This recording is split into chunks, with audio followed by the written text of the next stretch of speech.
Well, I always say whoever's supposed to be in it is in it. And so, just to give you some context, I came up with the idea of blank page poetry maybe 6 years ago. I don't write that much myself, but I love poetry, and I'm sitting at a reading, and no disrespect intended, but it was one of the most boring readings I've ever been at. And I found myself really spending a lot of time looking at the shirt that that guy was wearing and wondering where he got it from. Should I ask him? And he's speaking and reading his poem, and it's just not connecting. And it was one of these rare instances where it just wasn't happening. And so I sat there thinking, well, let me just take this as a case example. What would make this more engaging for me? And as a visual artist, I kept thinking, well, I need to be looking at more than his shirt. I need to be looking at something that is visually compelling. And so this idea came up of, well, what if you take the person and turn them into a shadow? And this idea was percolating in my mind for about a year or so.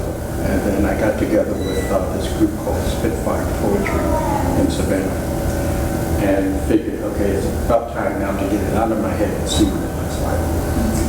And so as you will see, the setup is real simplistic. It's basically a sheet of paper set up in such a way that the audience cannot see behind it.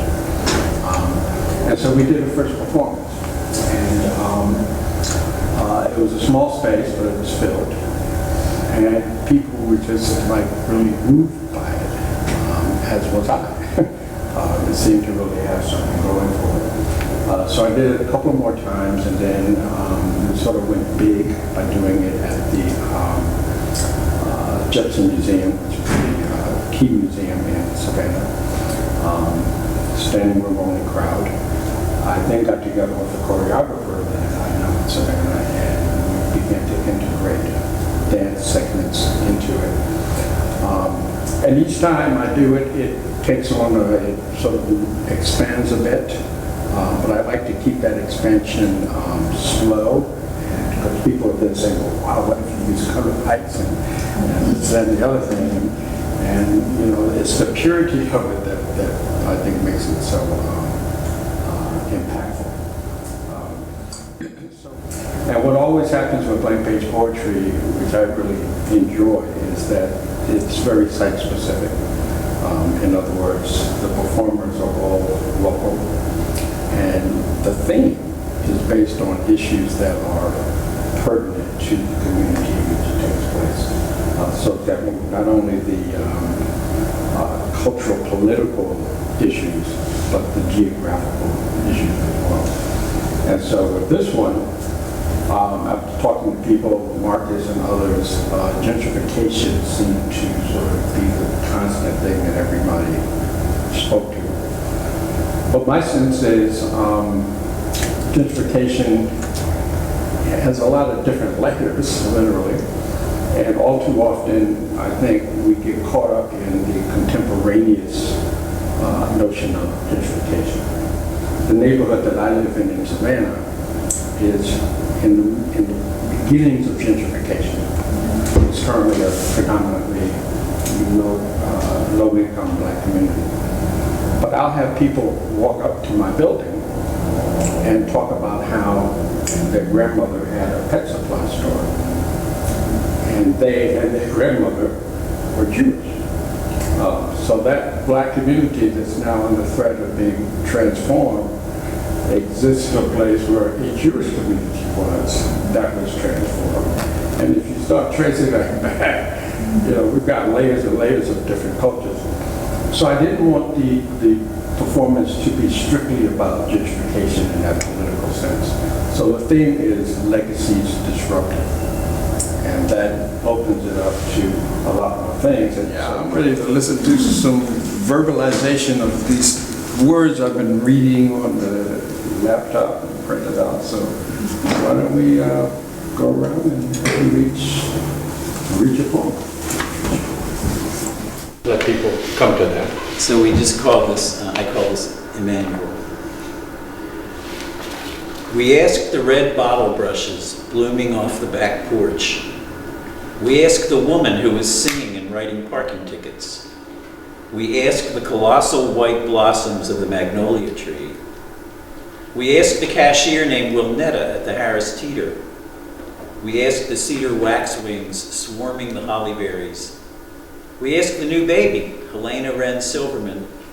We ask the hailstones striking west of the Ashley. We ask the oil truck that overturned and blocked I-26. We ask the helicopter circling the neighborhood. We ask the couple holding hands under a maroon umbrella. We ask the two mourning doves sitting close on the wire.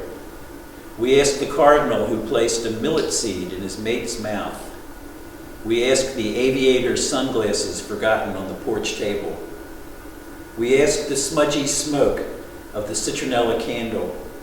We ask the blue flowers on the Kleenex box. We ask the juice glass with a decal from a moose hall.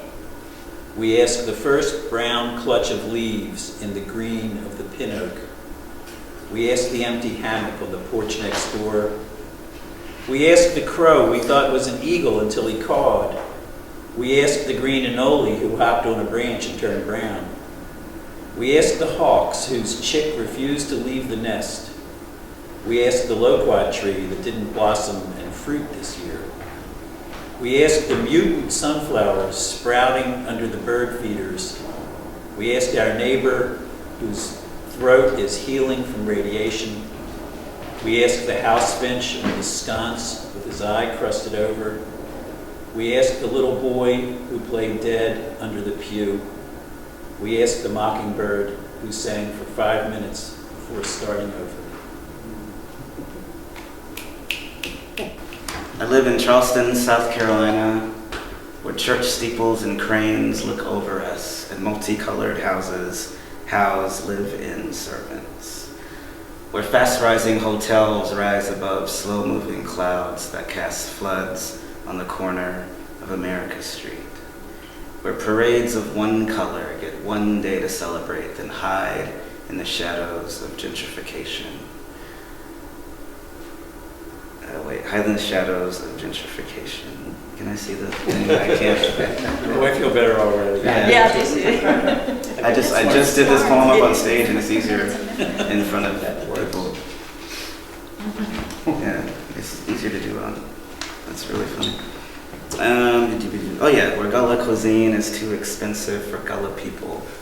Charleston, the holy city, where the steady beat of jazz is the beat of our streets and the dialect of our past writes future conversations, where bridges and bike lanes break bread with politics while progressives preach peace with uneducated tongues.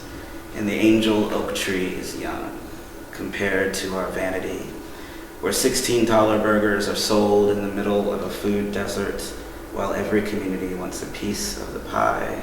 And grandmothers sit on porches watching us change, while the problems of our city remain the same. We live in Charleston, and I see poems everywhere in my neighborhood.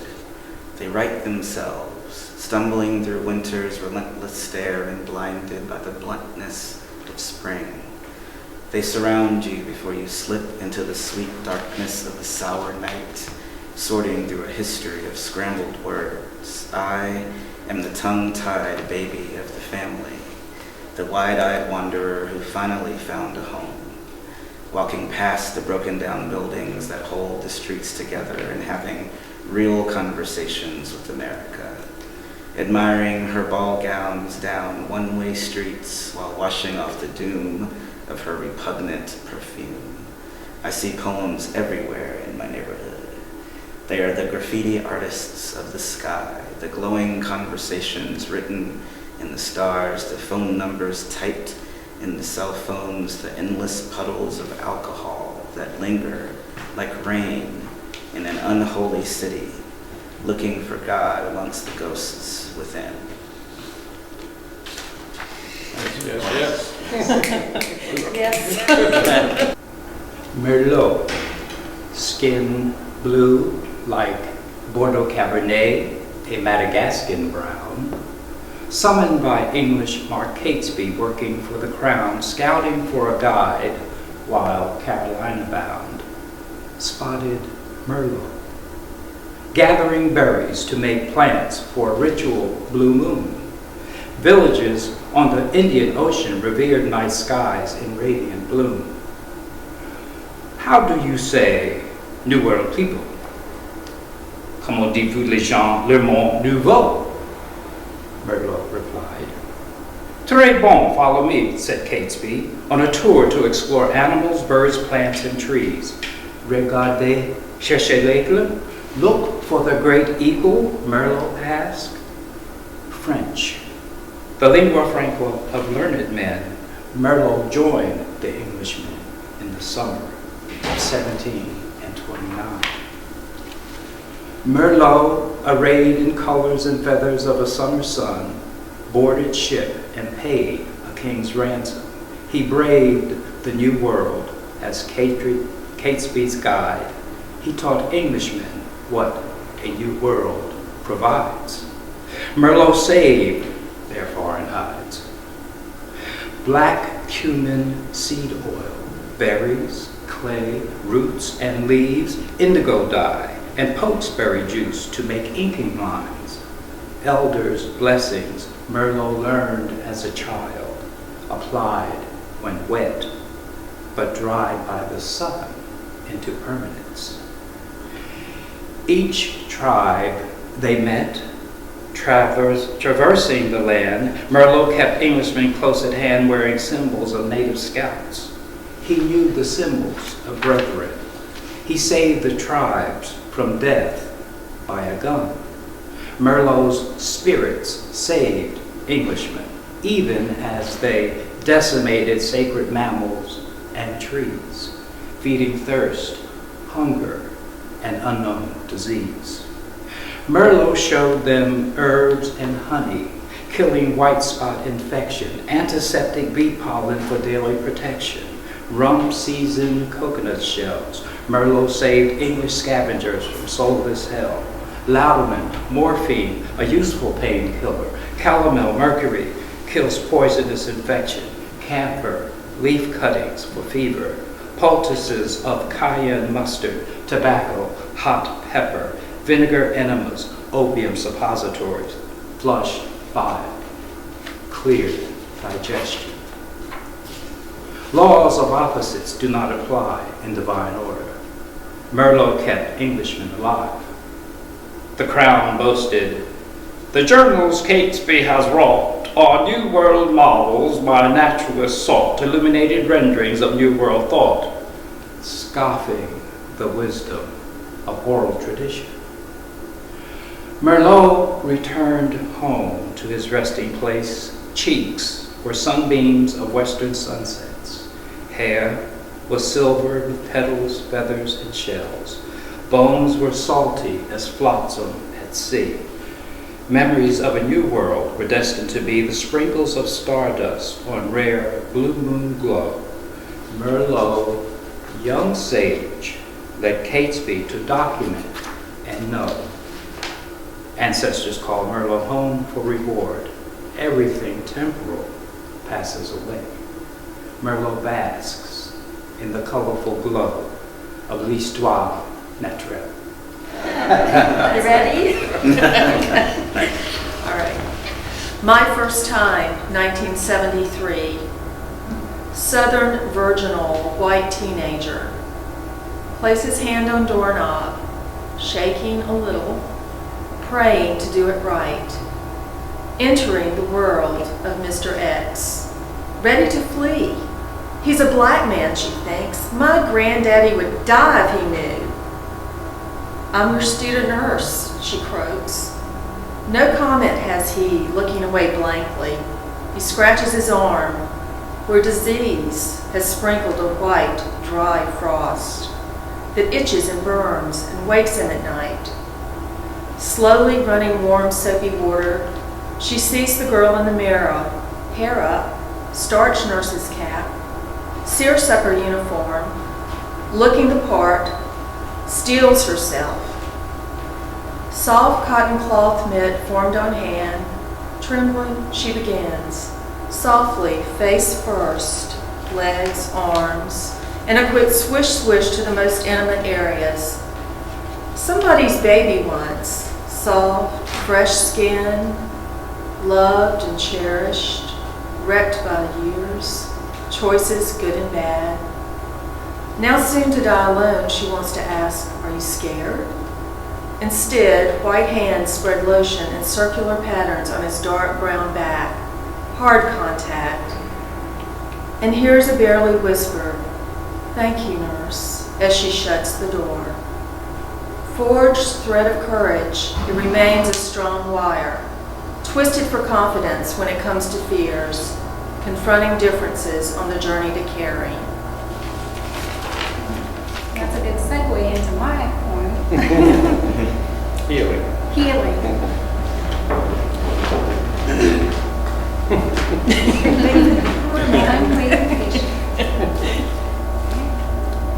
Within an individual lies the key to open the door to the peace of a nation.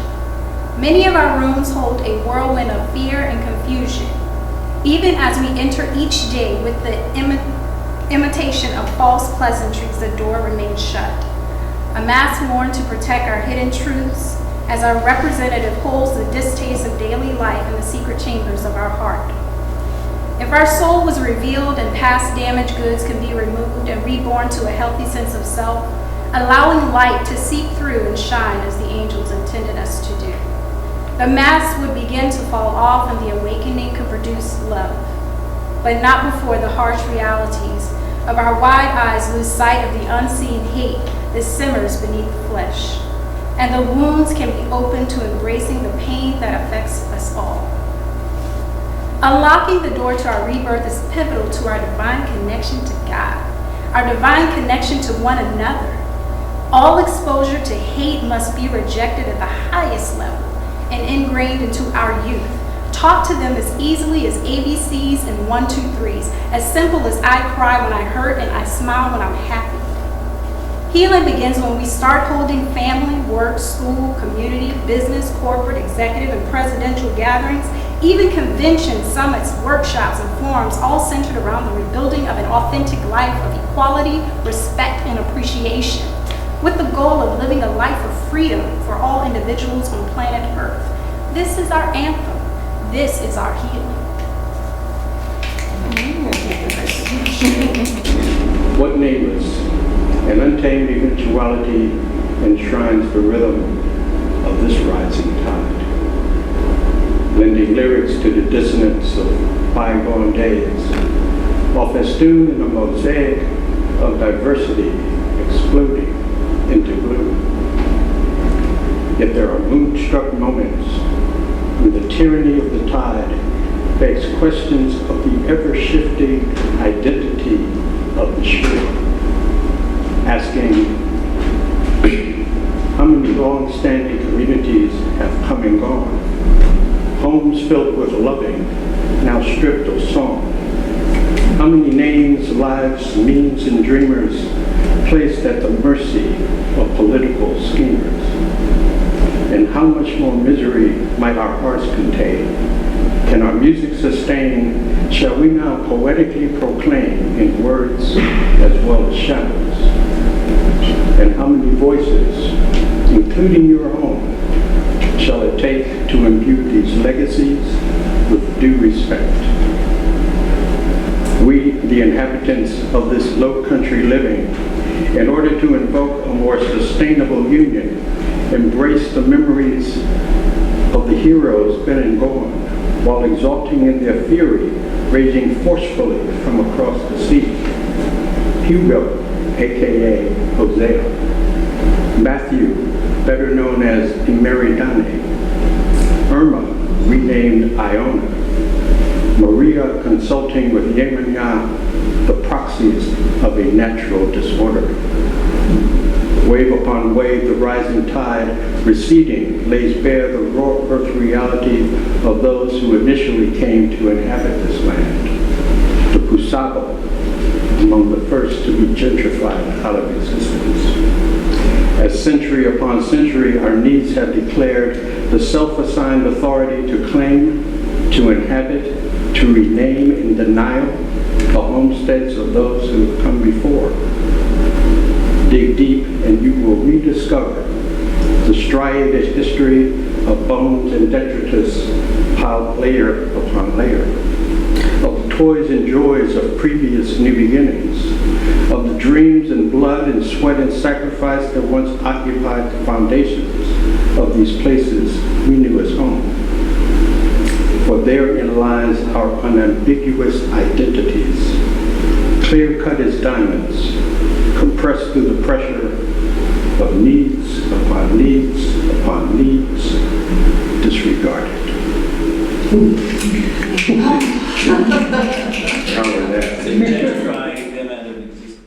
I am Kristen Alexander. I'm the Artistic Director of Annex Dance Company here in Charleston. I'm one of the movement collaborators for this project. The other dancers will be one of my company members, Julie DeLitza, and two other professional dance artists, Leslie Jones and Erin Lee. And we are using the words of the poets to inspire movement. I turn left 1 degree. I hear the news. I know it's close. David Powers, Nicole Watts, Nicole's unborn child yet to be named. I walk in and I taste the pain, the confusion, black on white, my family, my people.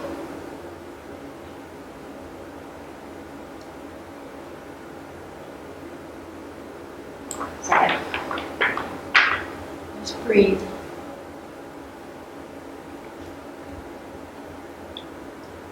Sam, Nicole's mother, wants me to read the autopsy with her. He shot her in the womb. He shot her in the womb. Days of funerals. The air is gone. I turn right 1 degree. I hear the news. I know it's close. Murray Graham Hurd, Susie Jackson, Ethel Lee Lance, DePayne Middleton Doctor, Clementa C. Pinckney, Twanza Sanders, Daniel Simmons, Sharonda Coleman, Singleton, Mariah Thompson. I walk in, I taste the pain, the confusion. White on black, my family, my people. Lamar tells me how Twanza shielded his Aunt Susie. He shot them in the church. He shot all of them in the church. Days of funerals, the air is gone. Murder. Murder. I turn left and I turn right. Pools of blood of the same color lap at my feet. Murder in the 1st degree. Times 2. 1 degree. Horrific murders in the 1st degree. Times 2. 1 degree. The pain, the confusion, my family, my people, make it stop. It's all right.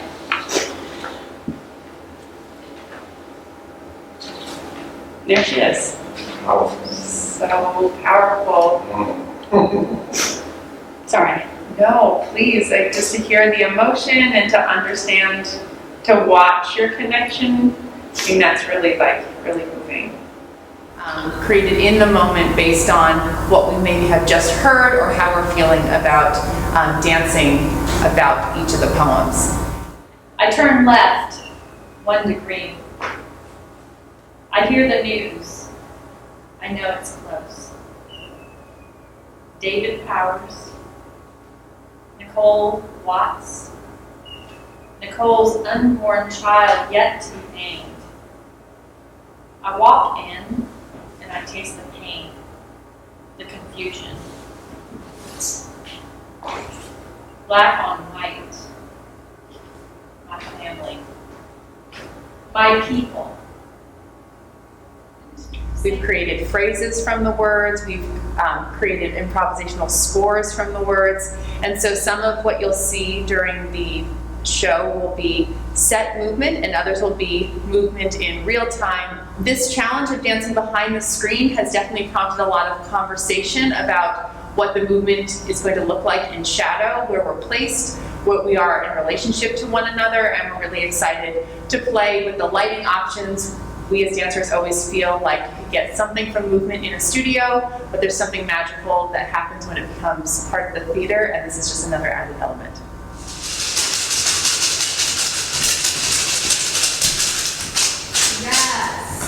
Merlot, skin blue like Bordeaux Cabernet, Madagascar brown, was spotted by English Mark Catesby, working for the Crown, searching for a scout while Carolina found, spotted Merlot picking berries.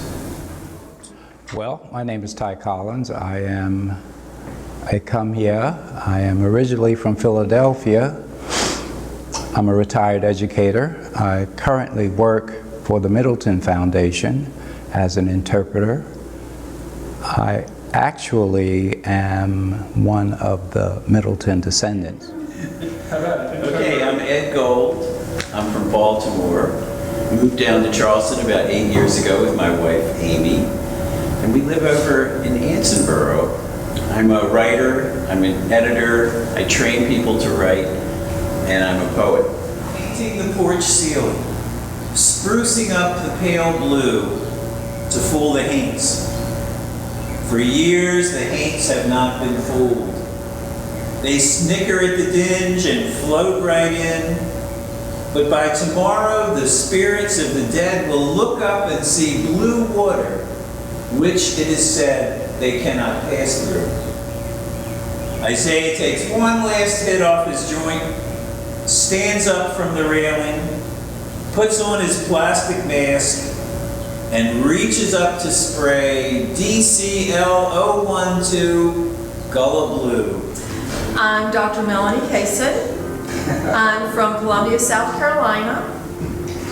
I am a nursing professor at the Medical University of South Carolina College of Nursing. My poem is about an experience I had as a 16-year-old student nurse in 1973. Southern virginal white teenager reaches for the doorknob, shaking a little, praying to do it right, entering the world of Mr. X, wanting to flee. He's a black man, she thinks. My granddaddy would die if he knew. My name is Marcus Amaker, and I am from my mama's womb. Military family, was born in Las Vegas, moved to England, Maryland, Japan, Texas, South Carolina. So I've lived a lot of places. I am a graphic designer, a videographer, musician, web designer. I'm also the poet laureate of Charleston, and that is a lot of what I do in town.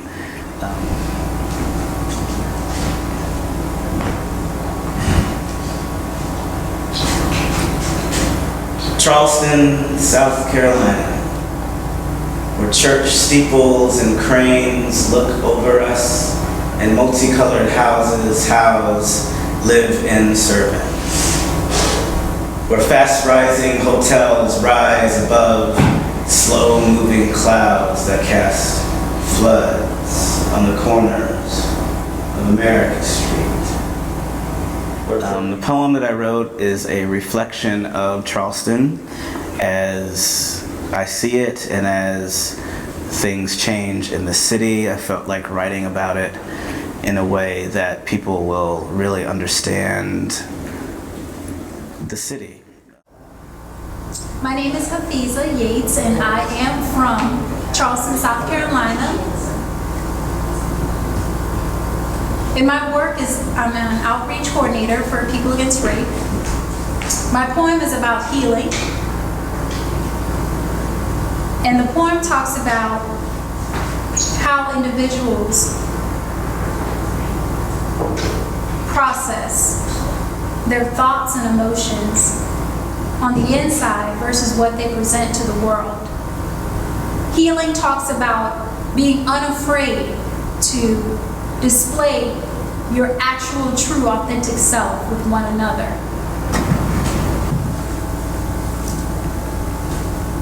Okay, whenever you're ready. Just so you know, the first time will be rusty, but it'll get better. Okay. You're safe with us.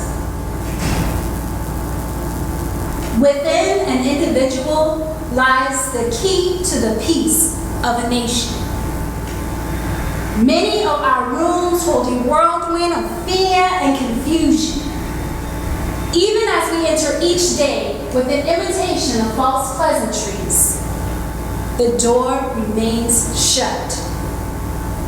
A mask, worn to protect our hidden truths, as our representative holds a distaste of daily life in the secret chambers of our hearts. As our soul is revealed and past damaged goods are removed and reborn to a healthy sense of self, allowing light to shine as the angels intended us to. How do I like being a shadow? It was a little strange at first, but the more I practice, it's more empowering, and it makes me feel larger than life.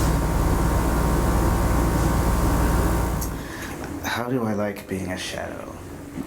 Being a shadow is interesting. It's a letting go of the ego, which I'm all for. So that's been a really cool process for me to focus more on the words and the performance than what I look like. I think so much of performance poetry is, there's a spotlight on you and everybody's looking at you, but people are going to be looking at the words for this experience. So I'm excited about that.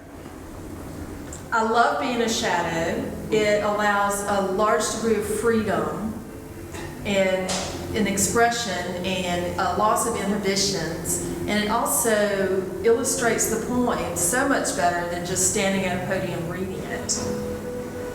I can feel the poem in my soul, and I can tap into those feelings I had as a 16-year-old with the movements and expression. That's why I like being a shadow. I'm looking forward to being a shadow. It's an interesting proposition because I usually love to make eye contact with the audience. It's part of the fun of being a poet. But this time I'm behind a membrane and only my shadow is being projected. I'm looking forward to seeing how that